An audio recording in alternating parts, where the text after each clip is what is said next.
বিশ্বনবী বলছেন, উমার, মা সালাকা শাইতানু সালিকান ফাজ্জান ইল্লা সালাকা ফাজ্জান গায়রা ফাজ্জিক। ওমর, ইবলিস শয়তান যদি তোমারে কোনো রাস্তা দিয়ে আসতে দেখে, ইবলিস ওই রাস্তা থুইয়া অন্য রাস্তা দিয়ে চলে। আমাদের দেশে আমাদের ছেলেমেয়েরা যখন খেতে চায় না, আমরা বলি আম্মু তাড়াতাড়ি খাও, ভাল্লুক আসবে, বাঘ আসবে, বিড়াল আসবে, বলি না? আপনাদের বান্টিতে কি বলেন? আপনার ছোট্ট মেয়েটা রাতের খাবার খেতে চায় না, খাবার নিয়ে পিছে পিছে দৌড়াইতেছেন, মা খাও, কি আসবে বলেন? বিলাই। আর কি বলেন?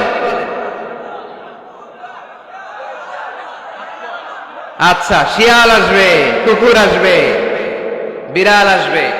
মদিনাতেও মদিনার মায়েরা বাচ্চাদেরকে রাতে খাওয়াতে পারতো না, তখন বাচ্চাদেরকে বলতো, মা তাড়াতাড়ি খাও, হা হুয়া ইয়াতি উমর, ওই যে ওমর আসতেছে, ওমর।